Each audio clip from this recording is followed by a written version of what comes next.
All right. We've checked in. We're terrified. And so so we're doing a series, right? We're doing a series. We're doing a series based on the lesson that we started last week. Everybody was here for that, yes, right? Crossing the leg over the leg. So we're going to take that to new heights or depths, as it were. So could you please lie down on your backs? Yes, lie down on your backs. Why not? Oh, now everybody's up there. Okay. Boy, it's just a day of technical difficulties. Isn't there an eclipse somewhere today? Okay. So where were we? We were looking at the contact with the floor and with bridges. With bridges. So, for example, if your neck is a bridge, the support on one end would be the contact of your skull. And where is the other end? Where's the other support that you feel that grounds you into the floor? And where might be another bridge? Perhaps at the wrists, so between the forearm or the elbow and the hand. For some of you, that might be so. The back, if the lower back, if you viewed it as a bridge, supporting structure, where is it in the water on the one end and on the other?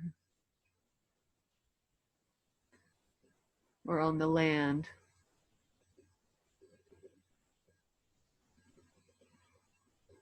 What about behind the knees? Where are the supports for those arches? Or the ankles, the calf and the heel? What part of the calf and what part of the heel?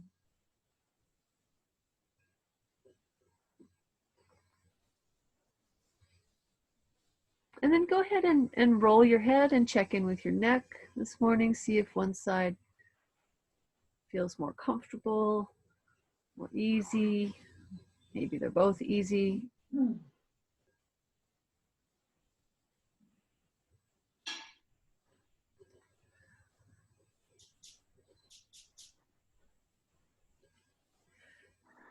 And then could you just do a test movement of keeping your legs straight. Just lift your right heel away from the floor, just a wee bit to check in with how easy is that to lift it? How easy is it to lift the heel away from the floor? And then compare that to the other leg. So lifting the left heel, which will be lifting the left leg, which is long and straight. And which leg is lighter? Which leg is easier? How do you get behind that action? Can compare one to the other. Does the weight shift at all? Does it shift more on one side than the other? And if something is lifting, then something must be pressing down more, and where might that place or places be? Do you lift when you inhale or do you lift when you exhale?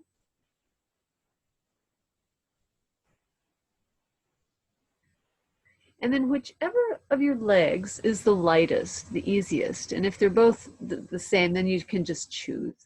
And can you stand up that foot? So bend that knee and stand that foot. And then as we did last week, can you pick it up and, well, we're skipping several steps, but can you step on the other side of your leg? And is that easy or is that difficult? And if you can't step on the other side of your leg, where could you step? Could you step on your leg? Does the foot turn in or out? what part of the foot, if you're crossing the leg over, which part of the foot is closest to the long leg? Is it the heel? Is it the edge of the foot? How does your foot arrange itself? And what landmark on your long leg might be where you cross over the bent leg? Do you cross below the knee or above the knee or right at the knee? Let's find that sweet spot. That's your sweet spot. And then lengthen down that leg. And stand up the other leg. And now compare this leg. Does it step over easier or does it step over less easy? This was the not so light leg. And what landmark does it land near on the other side of the long leg? So does the leg bend more? Does it bend less as it steps over? Where's your comfort, your range of comfort? Remember, we're not trying to be symmetrical here. It's not about what, it's about how.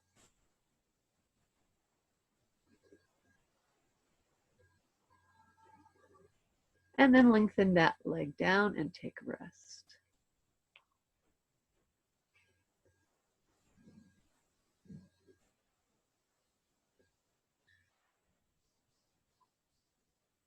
And now could you roll to your side and come to sit? Roll to your side and come to sit. In a comfortable fashion, whatever's comfortable. And can you bring your arms so it's as though you're reading a book, but one hand is in front of the other. One hand is in front of the other. So about the distance that you might read a book. And then could you begin to, with the hand that's closest to you, could you begin to slide it along the longitudinal axis of the other arm? The hand that's closest to you. So move the hand towards the elbow, the crook of the elbow, and then towards the ends of the fingers. It's just just that. And feel how you do that. Feel how you do that. And then could you move the stroke, call the stroking arm. One arm is stroking, the other arm is being stroked. Could you move it so that you're resting more in the, maybe in the middle of the arm? And from there, you're right, remove watches, bracelets, jewelry, and take off all your clothes, and now we'll be ready. Okay. And so, we'll have Felden porn. We'll get 1 million people. Okay, so stroke from there. Stroke from there. So not the back of the hand any longer, but you're a little closer to your elbow with the stroking arm, and you're stroking along the longitudinal axis of your outside arm. It's sort of like you would be applying body cream with the back of your arm to the front of your other arm. But the arms are lifted in front of you. They're lifted in front of you. The elbows are away from the floor. Yeah. Turn your hands so, yeah, there you go. And then give your arms a bit of a rest.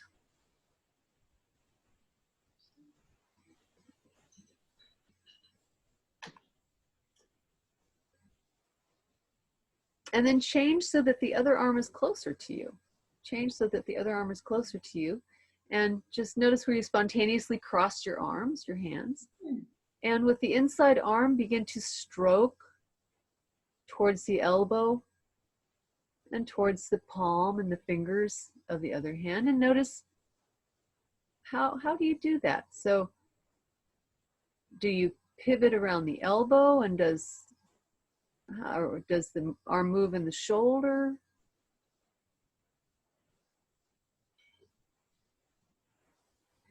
And then we have some good ideas here. What if you were to begin a sawing motion with the inner arm, as though you were sawing along the inner border of the outside arm? So you're moving the arm that's wiping towards the elbow and then towards the wrist.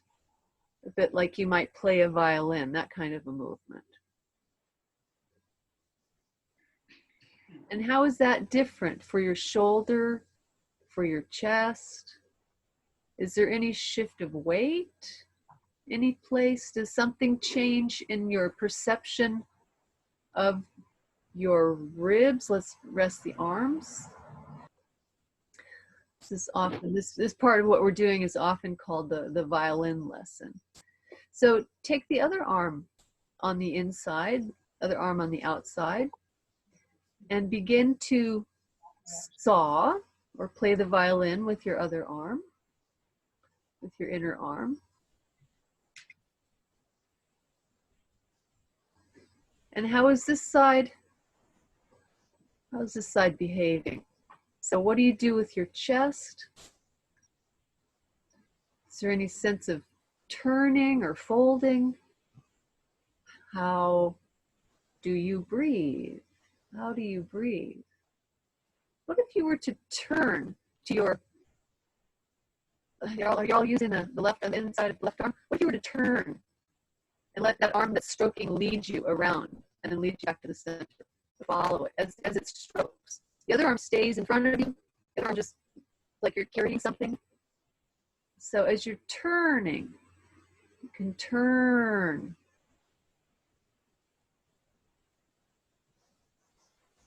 And then whichever direction you might be looking with your face, what if you looked the opposite direction next time you stroked the stroking arm along towards the elbow?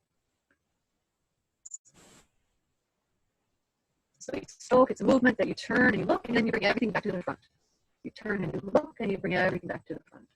Or you look away from the arm. The other arm on the inside. And begin to stroke. Play the violin, play the fiddle, and play with turning. And can you do this in time with your breath? So that the movement one way is either the inhalation and the movement back might be the exhalation. So link the movement with your breathing. Got some pretty quick breathers.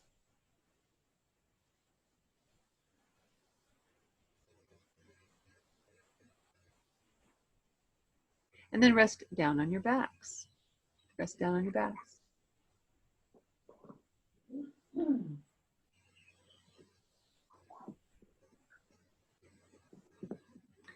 Feel if anything changed.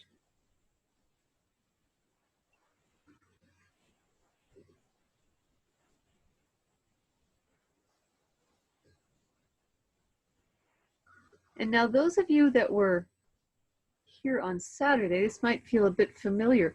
Can you stand your feet and interlace your fingers and bring your hands on your abdomen?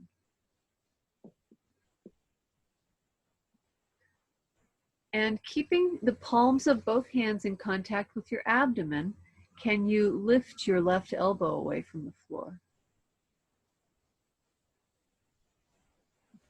And set it back down. And do that a few times.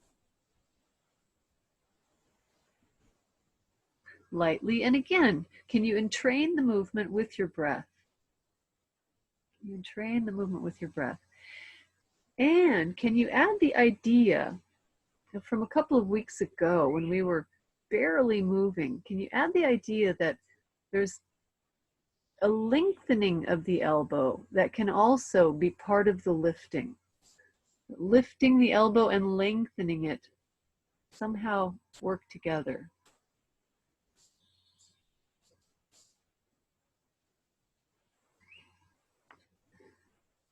And then play with the other elbow.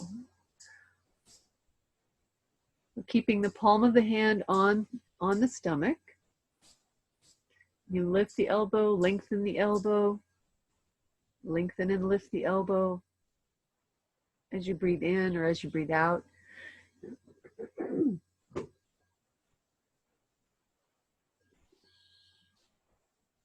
And what is required of your rib cage? With this constraint of having the palm on the belly or on the ribs or wherever you've placed it, wherever you've placed your hands. And is it difficult? Try both elbows, lifting both elbows away from the floor, keeping your hands, the palms of your hands on your belly, which would require the wrists to somehow bend backwards, which isn't always obvious at first. So could you bring your clasped hands in front of you, and let's see if we can come to sit. Come to sit, however you come to sit, and clasp your hands again in front of you, like you're saying your prayers, begging for forgiveness. And bend your elbows, put your elbows, if you can, bring your elbows together. That might not be possible yet. Bring your elbows together. And then can you bring the right elbow away from the left? So keep the left one, what is that, perpendicular? Yeah? And open the right elbow. And keep the palms of the hands together. So that's a constraint we're working with, which means you can even see it in front of your eyes. You can see your wrist bending backwards. You can see the angle that is made there.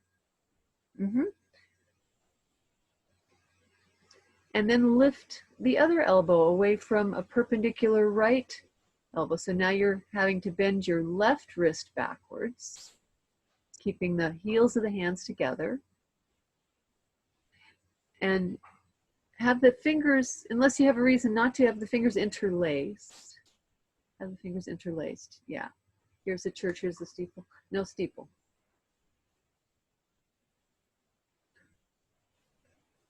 Like you might squeeze an orange.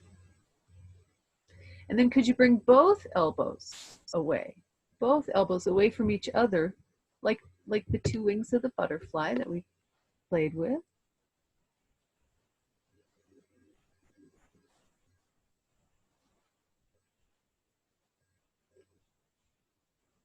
And then rest on your backs.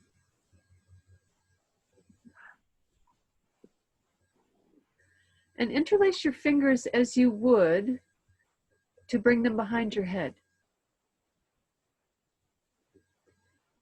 And stand both your feet, and with the help of your arms, can you help your head lift? Bring your elbows to point towards the ceiling, and just a few times as you exhale, comfortably, lazily bring your head away from the floor, around your spine a bit.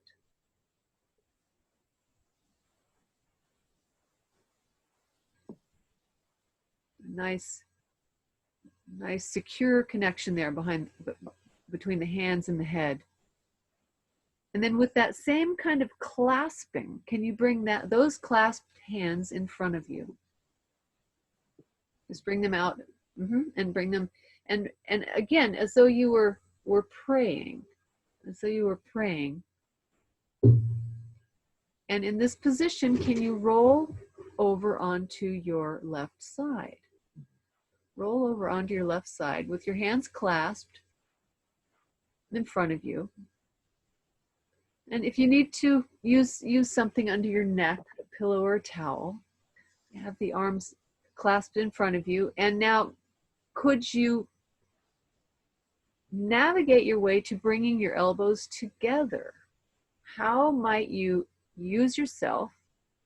So it might be very easy, just rolling onto the side might have folded the elbows together. But if they don't easily go together, then certainly don't force them. And then from here, can you simply lift the right elbow away from the left elbow, keeping the hands clasped so that you bend at the wrist. So that you bend at the wrist. And what happens? What is happening in the ribs? Can you do this in a way, again, that entrains with your breathing? As though the right arm were part of a bellows,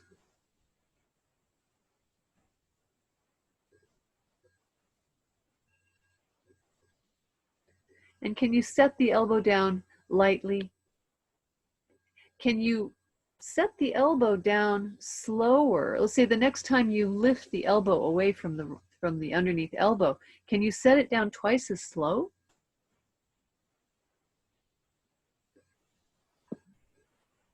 And do that a couple of times. See if you can make it really smooth, like sometimes when we slow the movement down, we become more, we can pinpoint the places that are not smooth.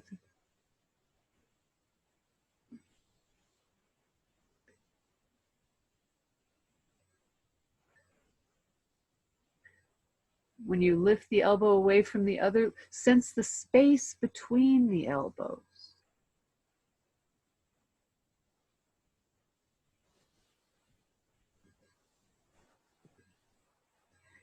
Can you sense the space between your elbows and the space between your ears inside your head at the same time?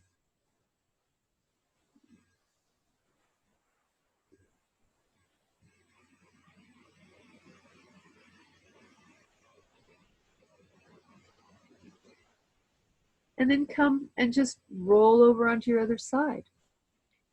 Keep your hands clasped. Come over onto the other side, unless you need to scooch around with your pillow and move it.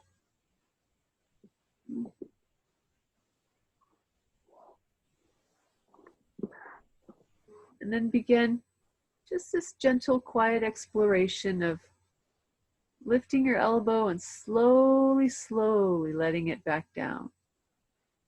Keep the heels of the hands together.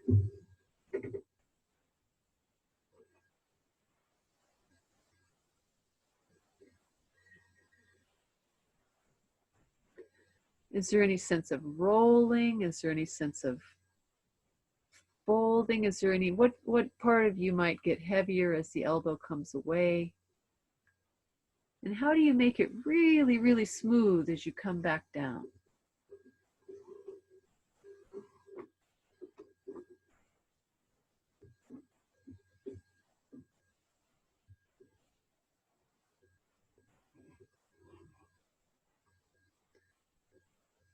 And come rest on your backs.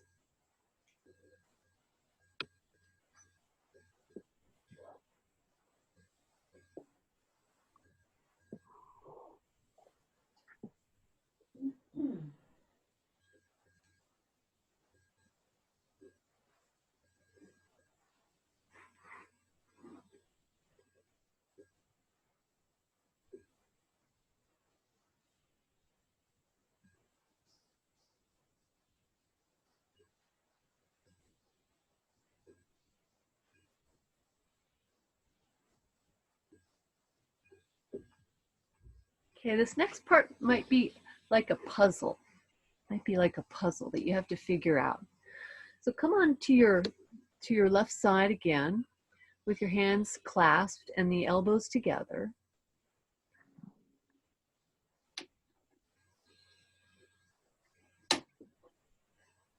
And keeping your elbows together, could you lift your left hand away from the floor?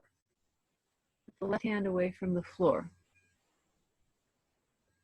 which means that the right hand will come with it since it's attached, and the elbows stay on the floor.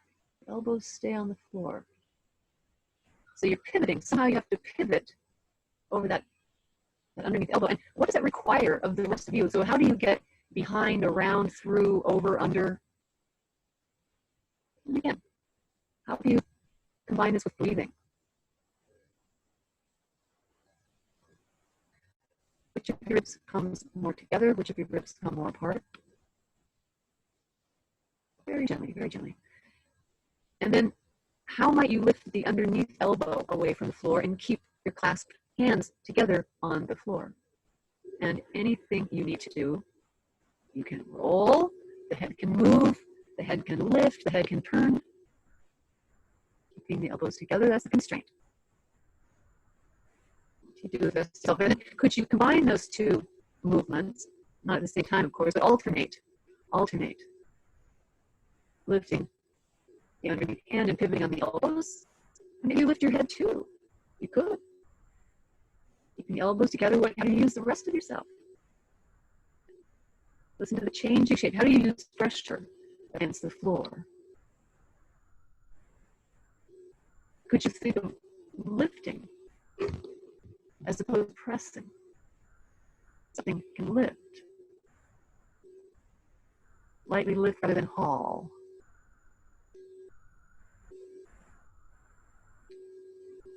So the rib cage might be turning, the head might be lifting it or rolling. Whatever makes it easy for you to lift the fore and the aft, the elbows, the hands. Come rest on your back.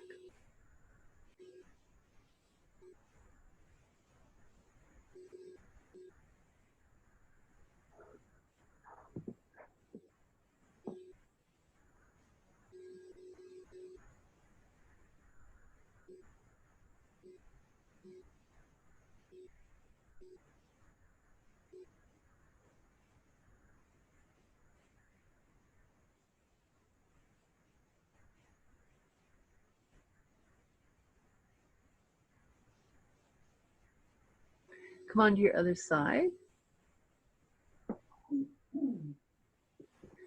Clasp your hands. And play with this idea first. And maybe it's time to clasp the hands non-habitually if you haven't already been playing with that. Can you bring the underneath hand away from the floor so that you pivot on your elbows, and you can lift the head, you can not lift the head, you can push the, where do you make a bridge? A bridge.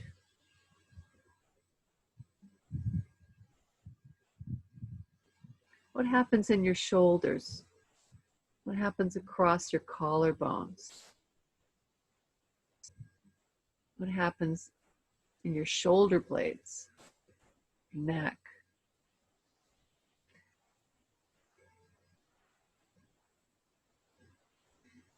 And then the other end. Can you lift the other end, the elbows, staying together, away from the floor?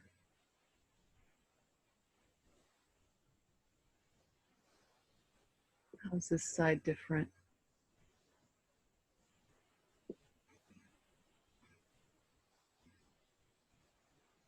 And then could you alternate with your breathing, nothing fast, and can you lower twice as slow as you lift?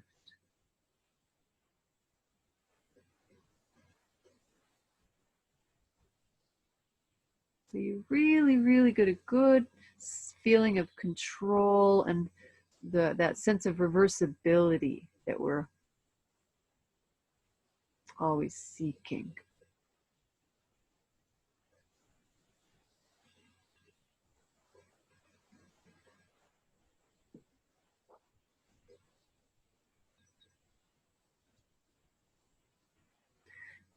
And come rest on your backs.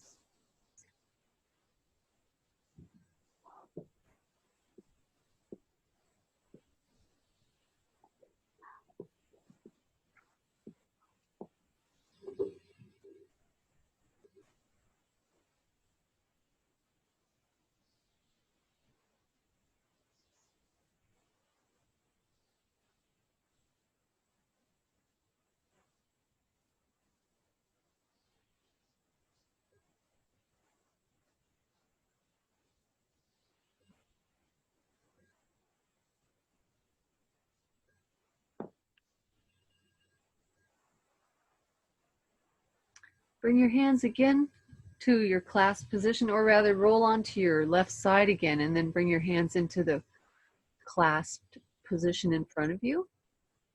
The elbows together. One leg on top of the other, comfortably arranged.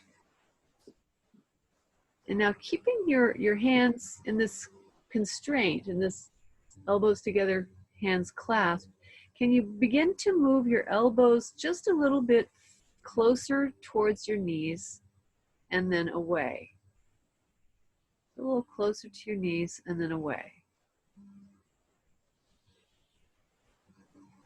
Is there any feeling or does anything change in your back as you do that?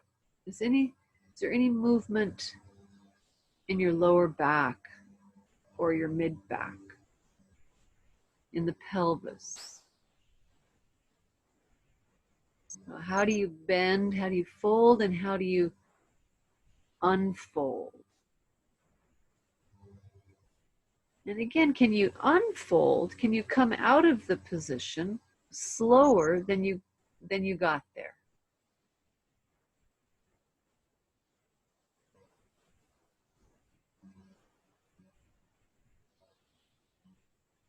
And the head would be allowed to move if it needed to. Does that make it easier? The head moves somehow.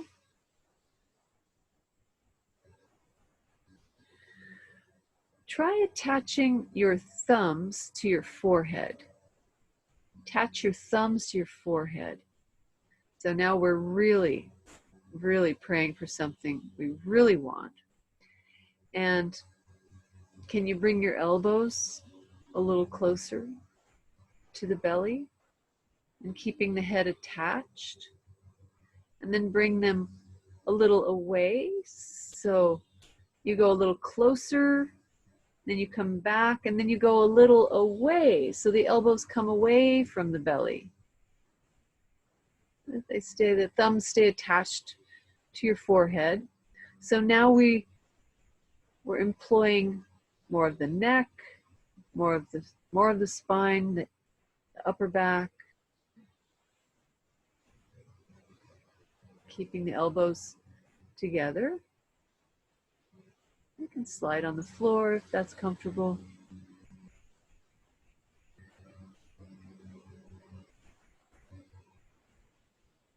Are your knees starting to slide on the floor as well?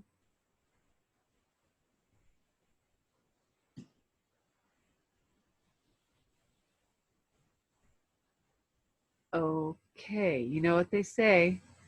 Got a new religion, you got to have a way to pray. So, on your backs.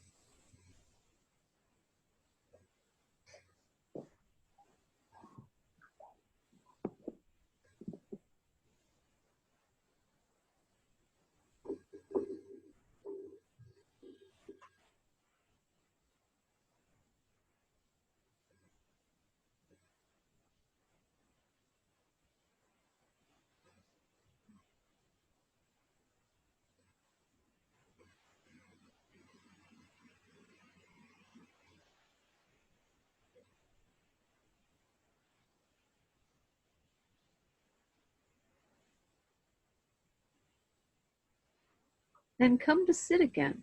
Come to sit again in a comfortable fashion. Whatever that means, however you do that. And bring your please, please, please hands together and elbows together in front of you.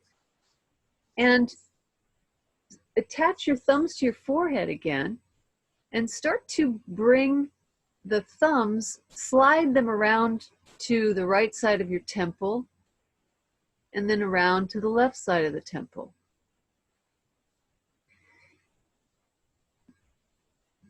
Keeping your elbows together and keeping the face facing forwards. So the arms move around the head like you're painting a band,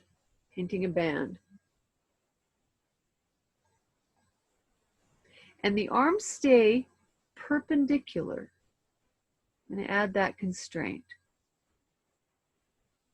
Which means what? The arms stay perpendicular, the elbows stay together. Bringing them around requires something in the ribs, something in the shoulder blade. It doesn't have to go all the way to the side if you feel that that's just a struggle. try turning your head and leaving your hands stationary.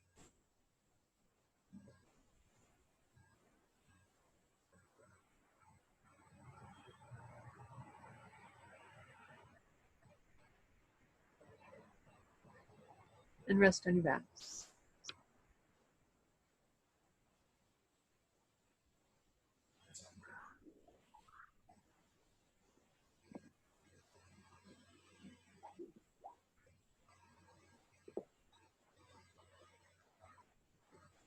Stand up your feet, bring your hands and your elbows together, your hands clasped, elbows together.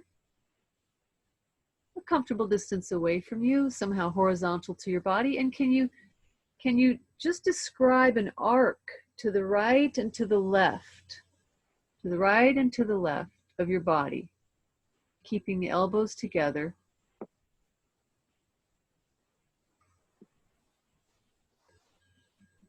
And keeping the arms in the same relationship to your body as your spine. So in other words, the arms won't tilt to the right or to the left.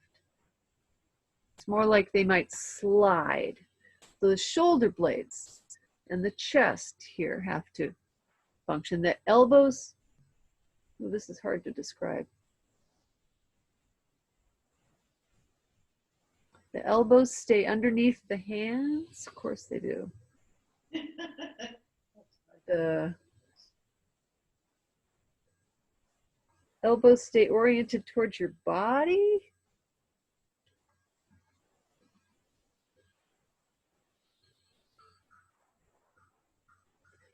In other words, the arms are not moving like a metronome, but the movement is more coming from, well, where does it come from? If you were to roll to the right and roll to the left, of course, don't do this if rolling is not agreeable to you, but roll all the way onto your right side, keeping your arms in front of you. The elbows together, and then rolling over onto the other side. Let your body weight help the elbows come together, as you really just fold up quite easily when you come onto your side. Keeping the elbows together, come onto the other side. So now come onto your back and continue moving your arms to the right and to the left as though you were going, there you go. There we go. In that plane.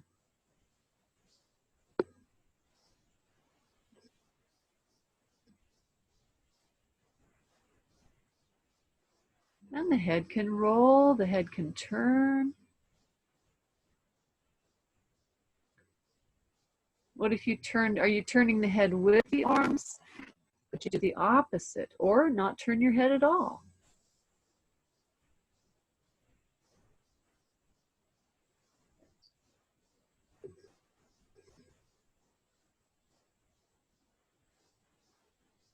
Oh, good. I'm seeing some wrinkles where there were not wrinkles before the shirts. Good. Take a rest.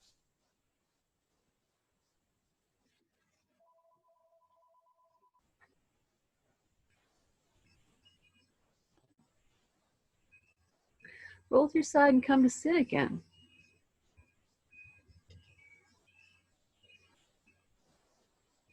Clasp your hands habitually or non-habitually, you choose, and bring them together in front of you with elbows together. And now could you just go up and down with your elbows? Move them up and down. Move them up and down. What's comfortable?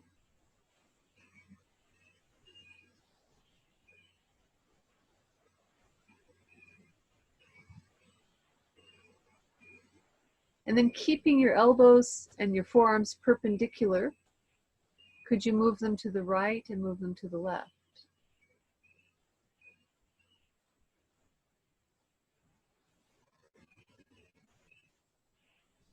And notice what you decided to do or not do with your head.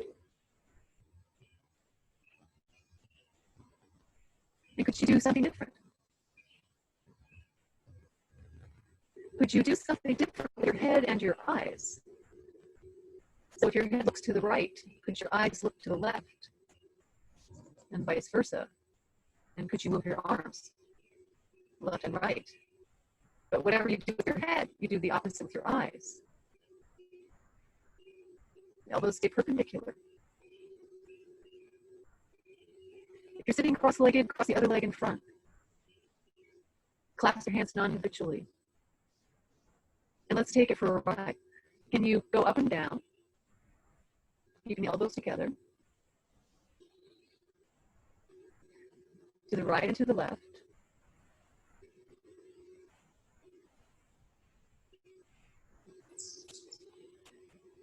And then could you take that in a circle?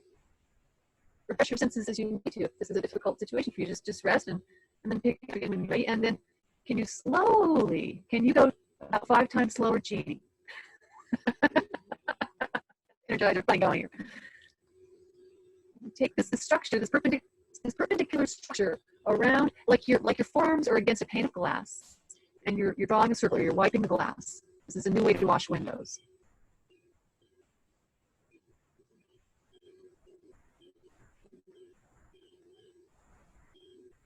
Doesn't have to be exactly, you can always move and go to another place on the glass. Wow, something just crazy happened with Dillis's video. She did it like in super hypersonic speed. Okay, let's take a rest. It wasn't you, it was the forces that we have no control over. The forces of Zoom.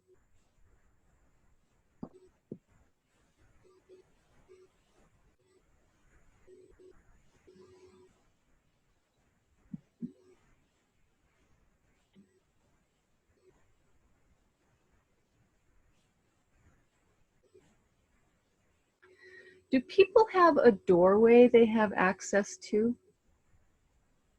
Like a door jamb? Or a wall? A wall would work fine. A wall would work just fine. Anybody have wall space that doesn't have a bookshelf, a piece of furniture, or something next to it? Because we're going to actually put our arms on the wall. A wall, a pane of glass, in standing. So a door, a wall, a door jamb. And place your hands and your elbows or your forearms right up against whatever surface you have found.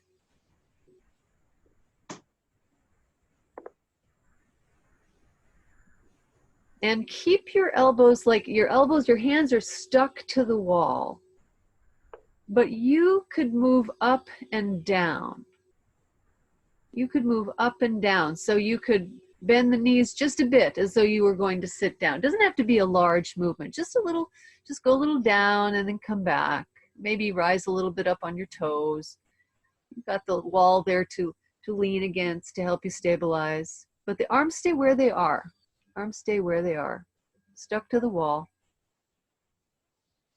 And then with your feet a comfortable distance apart so you feel stable, could you move your weight to the right and to the left?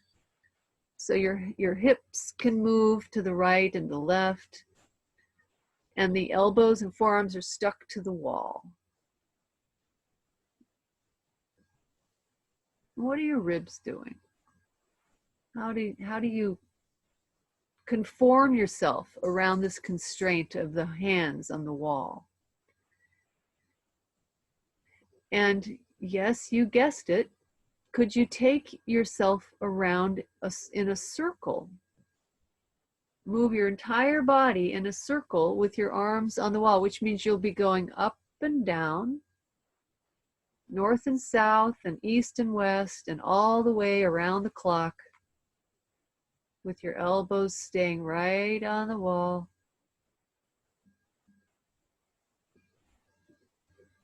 And then could you reverse the direction of your circle? Maybe reverse the clasping of your hands.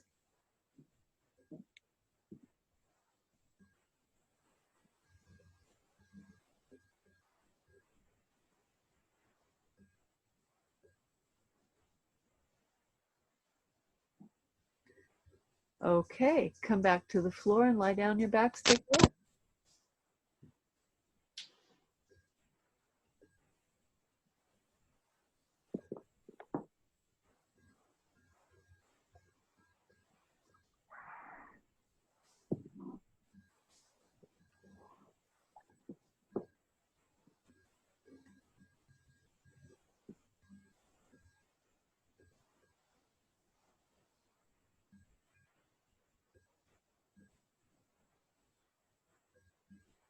See how it is now if you clasp your hands and bring them on your abdomen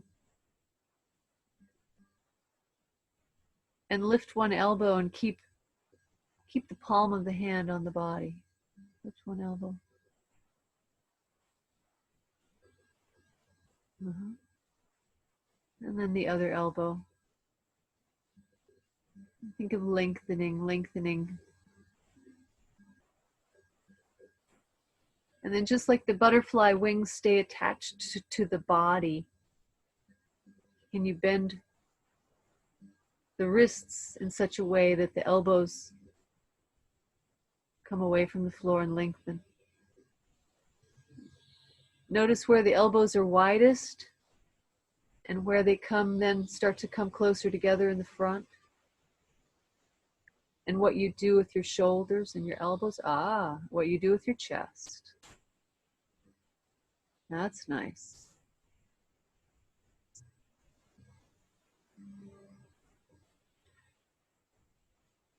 And then could you rest your arms and stand one leg, stand one foot,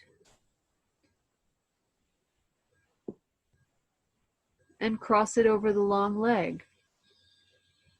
Was that your easy side that you stood up and crossed, or was it your less easy side that we started with? Did it get easier? I think some of you spontaneously stood up the more difficult side. That was more difficult earlier, perhaps. Do a taste test. Try the other side. Stand the foot. Bring it around, bring it over.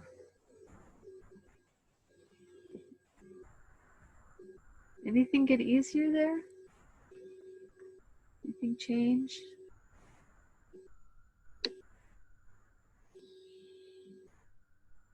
Take a rest.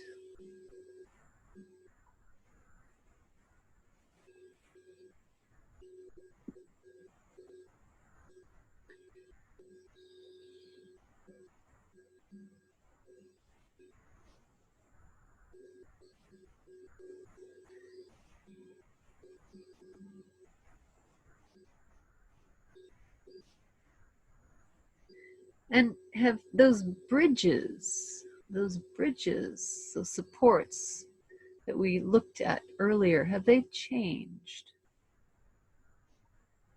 Have they flattened out any or come more away from the floor in any places? All those structures of support, curves.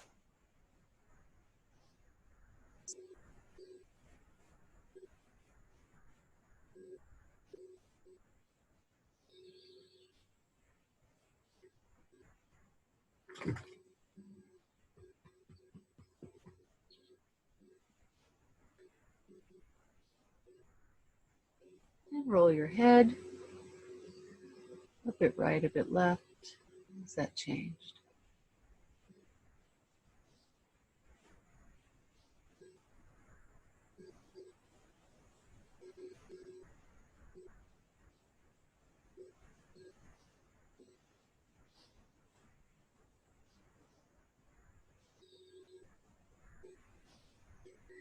And then as you're willing and able, come onto your side and bring yourself up onto your feet.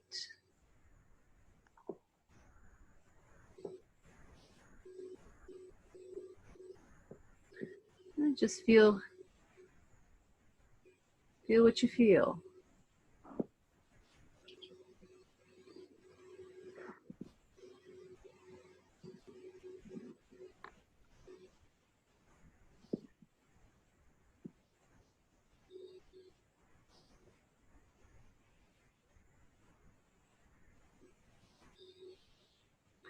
And if anyone has anything they'd like to share about the lesson, it's always fun. You don't have to. Need to leave, by all means. Get on with your day. It made me want to dance. It made you want to dance.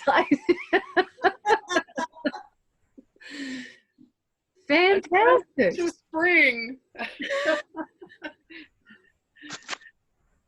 It was good. It really did show me the difference between my two shoulders. Ah, okay.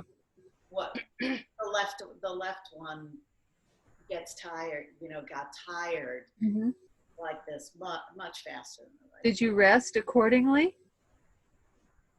Well, I rested when I felt it was absolutely necessary. Oh, that's the start. Good. That was interesting. And And it did feel like my shoulder blades were able to flatten out a little bit in the back, come away. They seem to be, especially on the right side, a little bit stuck. So a little more willing. Yeah, I saw that. You look quite different at the end of the lesson. Yeah, overall. that was good. It brought my attention to my chest. I have a lot of constraint on the front, side, and anyway, it's just really my awareness of how that was inhibiting my movement. Did anybody's leg crossing over, did the more difficult side get easier? Yes. Aha. Now, your homework will be to ponder why that might be. I was thinking that as I was doing it. I was thinking, why is it easier now? I didn't do anything with my legs.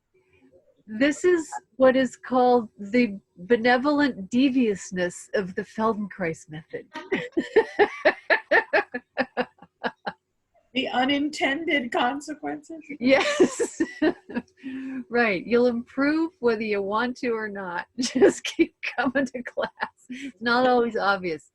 But we're doing a series here. Left leg right over, it went right over it. Mostly the sole of the foot was on the floor, and Yeah. Great.